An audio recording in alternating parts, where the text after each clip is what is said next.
요한복음 3장 1절로 21절입니다. 교독하겠습니다. 그런데 바리새인 중에 니고데모라 하는 사람이 있으니 유대인의 지도자라.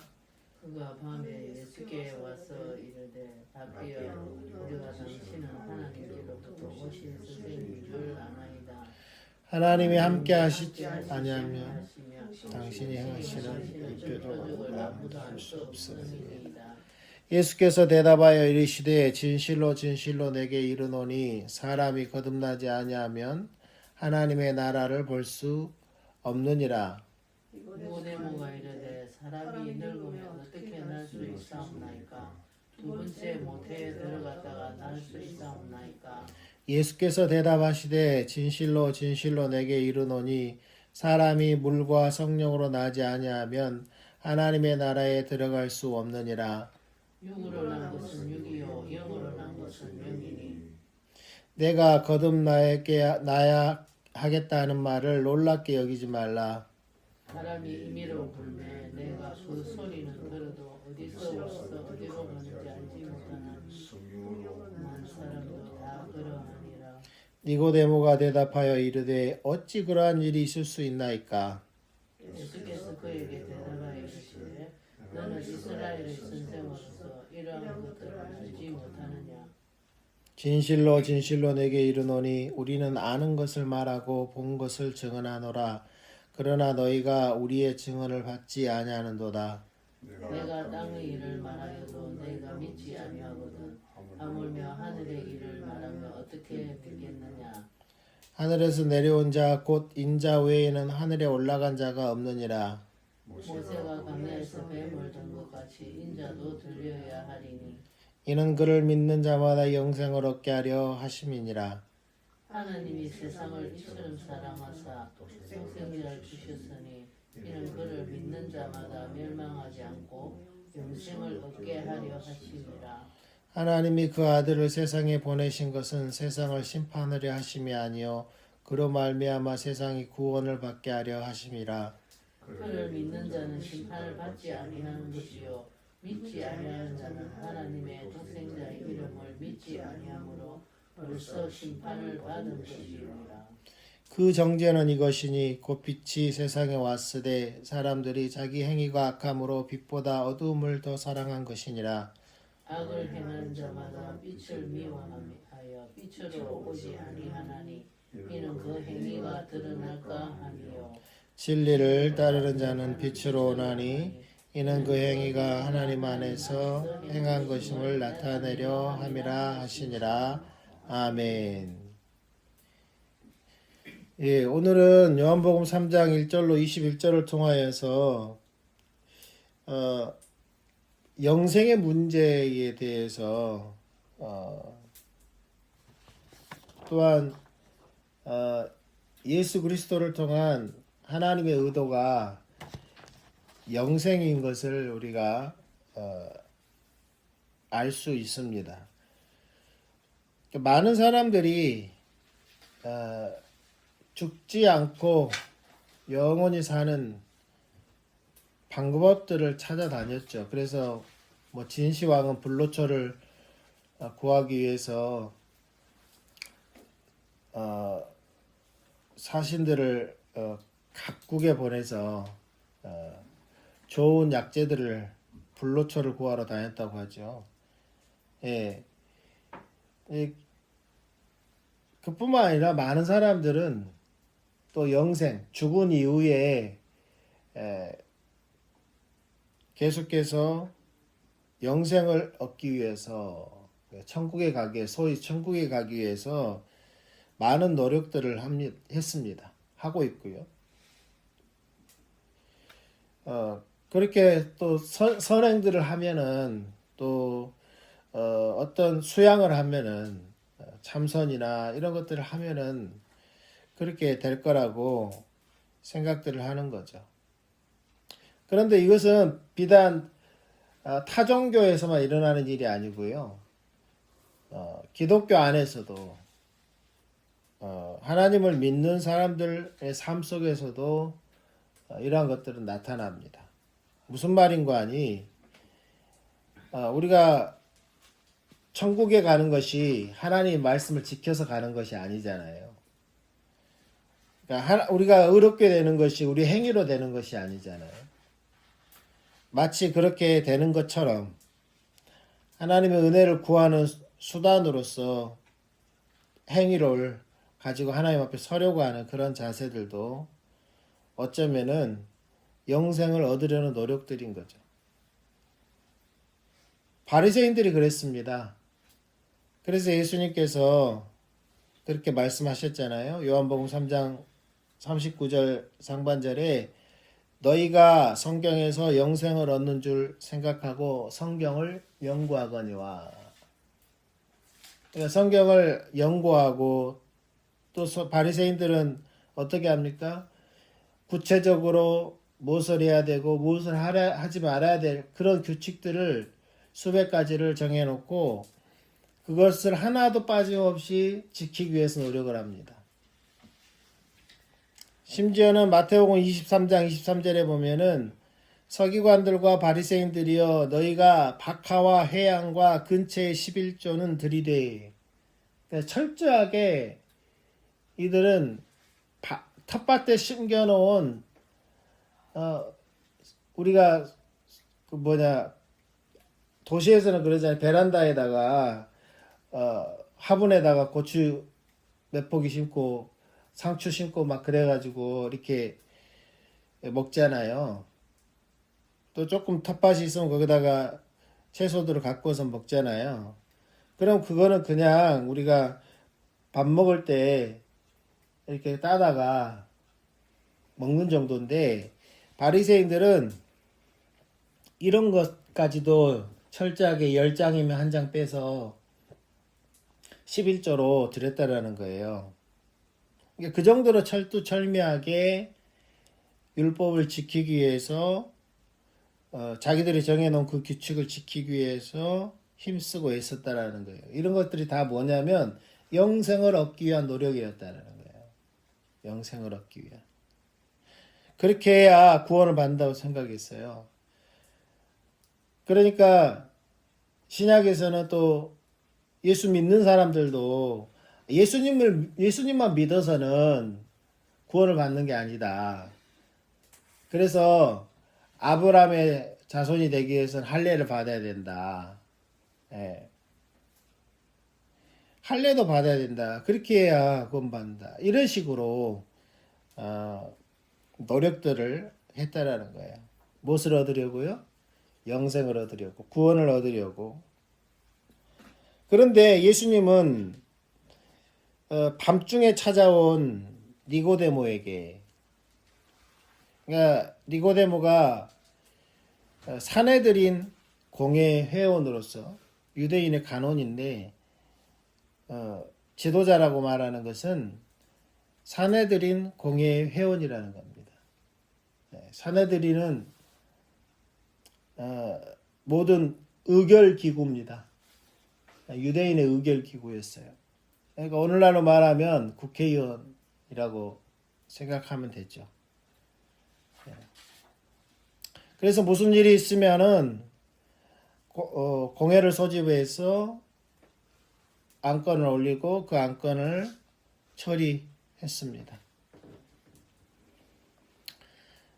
이러한 유대인 중에서 지도자급에 있는 니고데모가 예수님을 밤에 찾아온 거죠. 그러면서 우리가 당신은 하나님께로 오신 선생님인 줄 아나이다. 랍비인 줄 아나이다. 그러니까 랍비라는 것은 그 구약 토라를 가르치고 또 연구하고 가르치는 유대인 중에서도 유대인, 또 바리새인 중에서도 스승급에 해당하는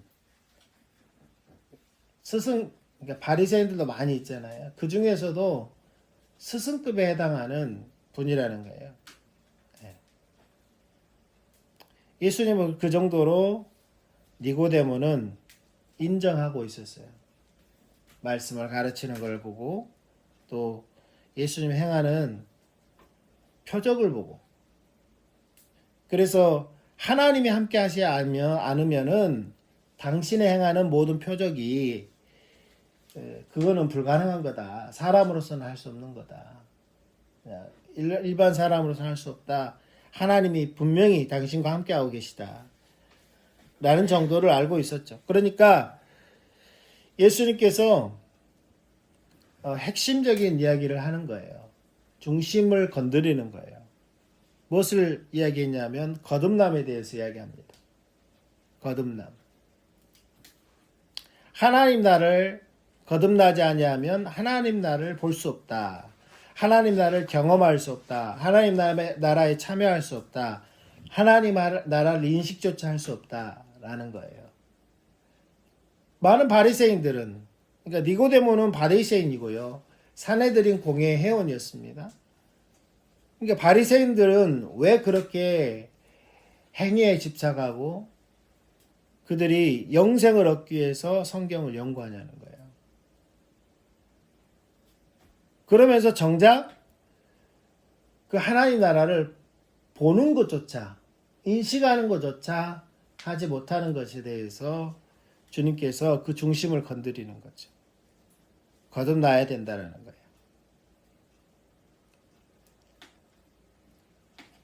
그러니까 니고데모가 갑자기 거듭남을 이야기하니까 다시 태어나는 거잖아요. 거듭남이.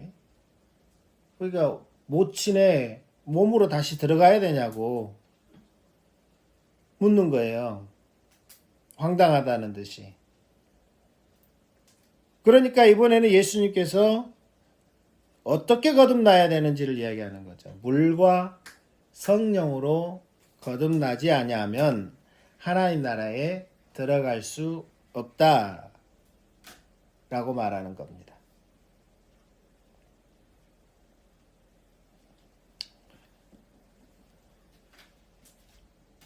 그러니까 물과 성령으로 거듭난다라는 것은 베드로전서 3장 21절, 우리는 성령으로 거듭나야 된다는 걸 다 알잖아요. 예. 성령을 통해서 우리가 하나님을 알게 되고 성령을 통하여서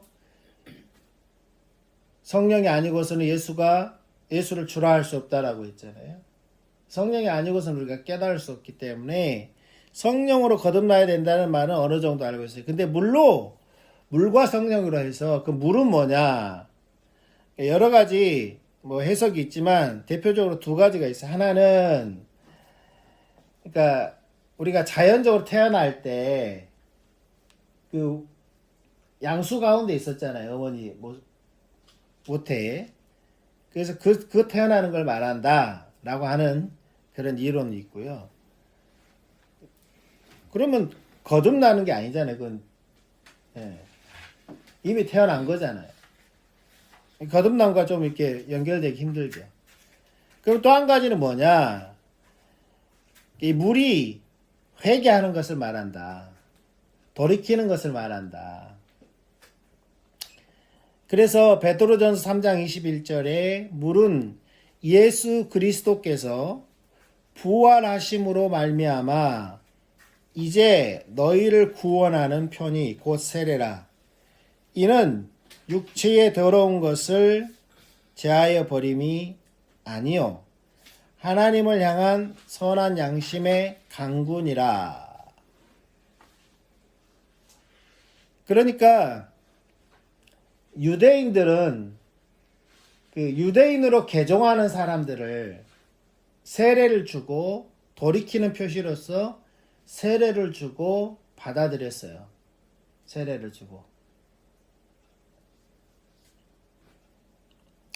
그래서 우리가 세례를 받을 때에 왜 세례를 받아요? 그냥 의식으로 받습니까? 통과 의례입니까? 아니죠. 세례는 내가 그리스도와 함께 죽었음을, 그리고 그리스도와 함께 부활했음을, 내가 그 죽음과 연합하고 그 부활과 연합하는 것을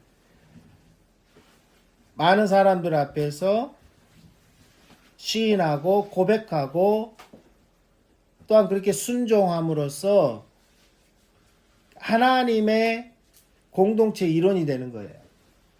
하나님의 공동체. 그러니까 회개의 표로서 돌이키는 표로서 세례를 주는 거였어요. 네. 많은 사람들 앞에서. 그래서 그 회개하라 천국이 가까웠느니라 하면서 세례를 베풀잖아요. 세례 요한이. 바로 그러한 이유에서 하는 겁니다. 회개하라 천국이 가까웠다. 천국의 백성이 되려면 회개해야 된다. 그러니까 회개하는 사람은 세례를 받아라. 그 말이거든요. 네. 그런 의미로 세례가 주어졌습니다. 그래서 회개와, 그러니까 이건 성령이 하시는 일이기도 하죠. 성령으로 회개함으로 또 성령으로 말미암아 거듭나야 된다라고 말씀하고 있는 것이죠. 또한 이 본문을 통해서 우리가 알 수 있는 것은 예수 그리스도를 통한 하나님의 의도가, 우리를 향한 하나님의 의도가 생명이라는 거예요. 영생이라는 거예요. 영원히 사는 거죠. 영원한 생명인 거죠. 요한복음은 이 생명에 대해서 계속해서 반복적으로 이야기합니다. 특별히 영원한 생명, 영생에 대해서 반복적으로 이야기를 해요. 그럼 영생은 무엇입니까? 영생은 예수님께서 이렇게 요한복음 17장 3절에 이렇게 말씀하셨어요. 영생은 곧 유일하신 참 하나님과 그가 보내신 자 예수 그리스도를 아는 것이니이다. 아는 것이니이다. 그러니까 아는 것과 믿는 것, 또 보는 것과 믿는 것, 영접하는 것과 믿는 것이 계속해서 반복적으로 성경 안에서 사용되어지고 있어요. 그러니까 아는 것은 믿는 것이에요. 또 믿는 것은 영접하는 것이고, 유일하신 참 하나님과 그가 보내신 예수 그리스도를 아는 것, 이것이 영생입니다. 예수 그리스도를 믿는 것이 영생의, 새로운 생명의, 새 생명의 시작인 거죠. 예수 그리스도와 영생이 밀접하게 연관이 있음을 말씀하고 있는 겁니다. 그러면서 모세가 광야에서 뱀을 든 것 같이 인자도 들려야 하리니, 이렇게 말씀하고 있어요.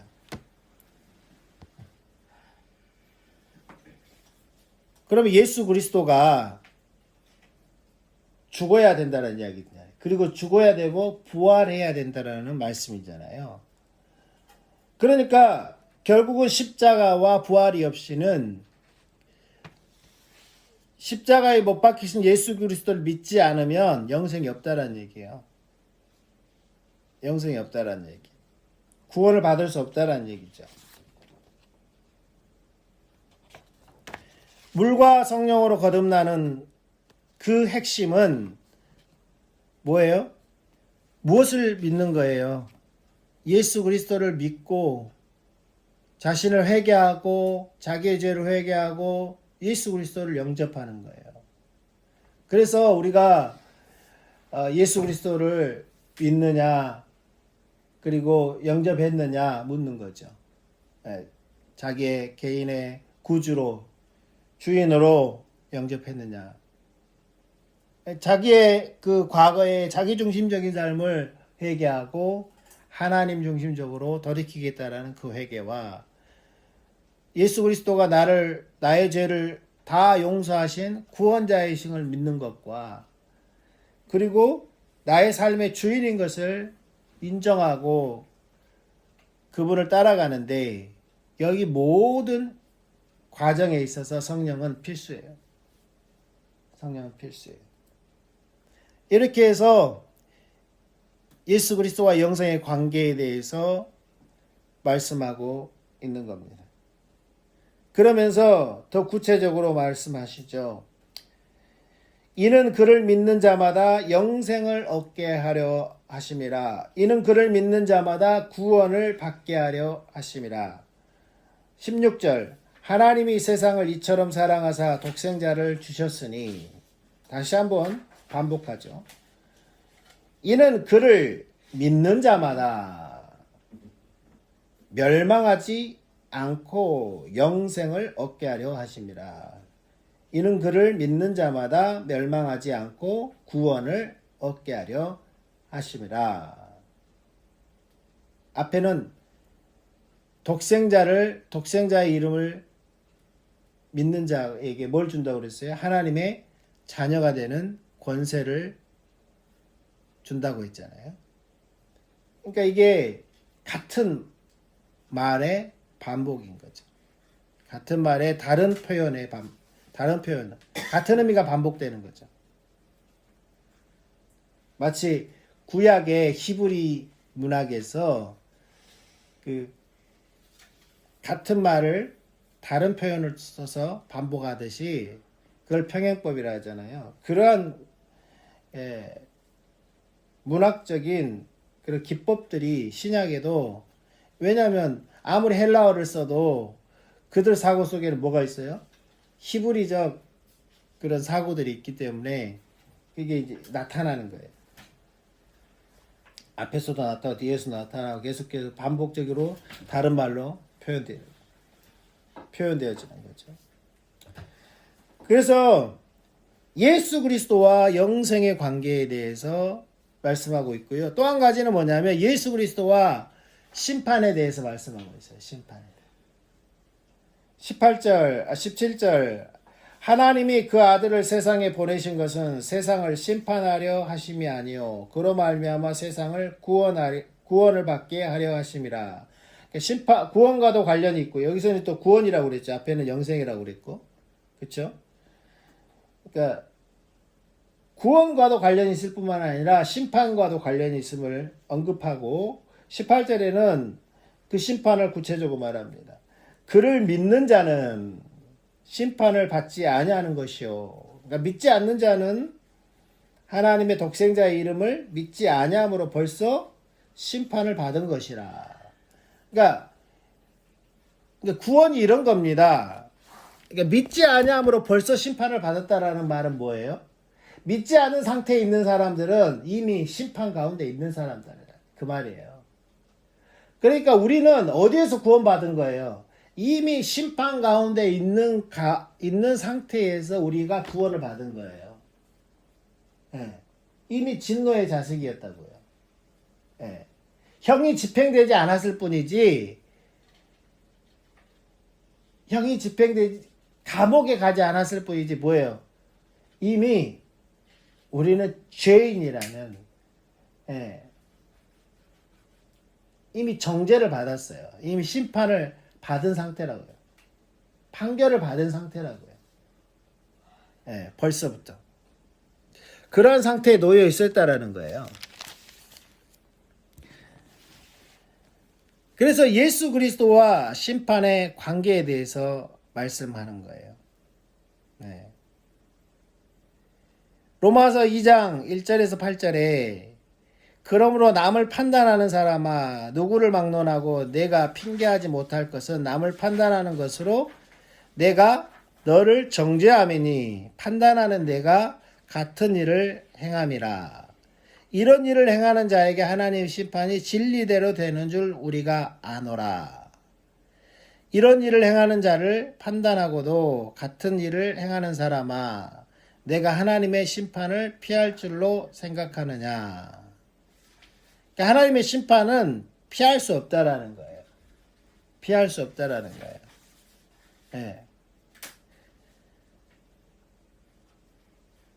그래서 예수님은 판단하지 말라고 한 겁니다.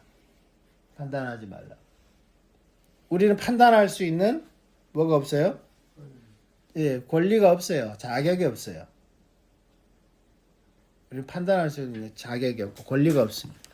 그래서 예수님은 비판하지 말라, 판단하지 말라 그렇게 말씀한 겁니다. 자, 그러면서 정죄의 원인과 진리를 따르는 자의 그 결과에 대해서도 19절에서 21절에 말씀하고 있어요.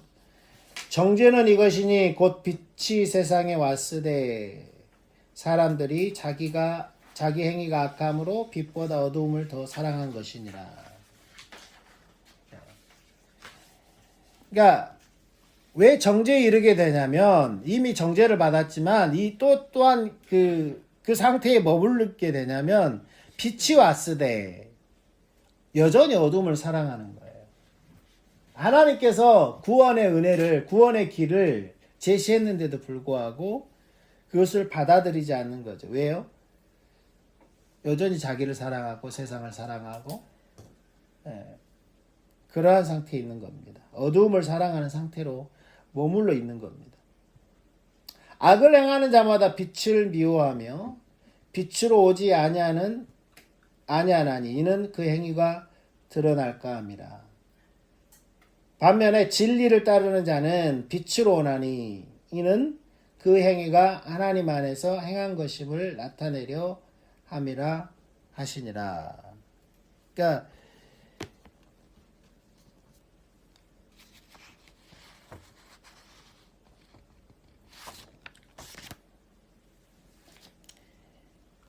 영생의 문제는 우리 모두가, 사람들 모두가 가지는 관심을 갖고 그것을 해결하려고 하는 그런 노력들을 합니다. 그러나 그러한 사람의 노력을 가지고는 구원을 받을 수 없지요. 오직 하나님의 은혜로 구원을 받는 겁니다. 말씀을 깨닫는 것도 하나님의 은혜죠. 결국은 우리가 우리 자신을 인식하고 성령의 도우심으로 내가 죄인인 것을 깨닫고 그것을 회개하고 돌이켜서 결국 하나님의 은혜로 나를 위해 십자가에 못 박히신 예수 그리스도를 발견하고 그것이 해결책인 것을 인식하고 믿음으로 우리가 구원을 얻는 것입니다. 뿐만 아니라 이것은 단회적인 로 끝나는 것이 아니에요. 구원은 과거에 받았다고 해서 그것으로 우리가 만족해서는 안 되는 거죠. 구원은 연속적인 겁니다.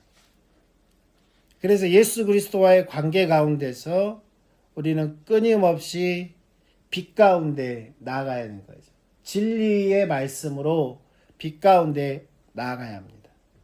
그러할 때에 우리의 구원이 완성되는 그날에 우리가 그분과 함께 왕노릇할 것이고 또 그분 앞에서 우리가 열방이 모여서 함께 예배하게 될 것입니다.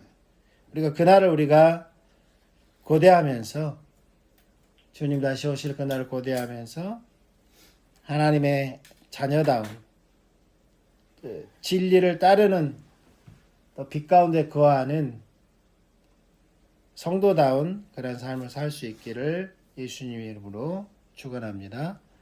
아멘. 기도하겠습니다. 주님 감사합니다. 오늘도 은혜를 베풀어 주시고 긍휼을 베풀어 주셔서 우리가 하나님의 은혜로 말미암아 구원받았음을 인하여 감사드리며 또한 지속적으로 우리가 그 구원 안에서 그리스도 예수 안에서 진리 가운데 빛 가운데 행함으로 말미암아 하나님의 자녀다운 성도다운 그러한 삶을 오늘도 살아갈 수 있도록 은혜를 베풀어 주시옵소서. 인자에 온 것은 생명을 얻게 하고 더 풍성히 얻게 하려 함이라 하셨사오니 오늘도 주님의 생명이 우리 가운데 풍성히 얻어지고 누려질 수 있도록 은혜 베풀어 주시옵소서. 감사합니다. 예수님의 이름으로 기도했습니다. 아멘.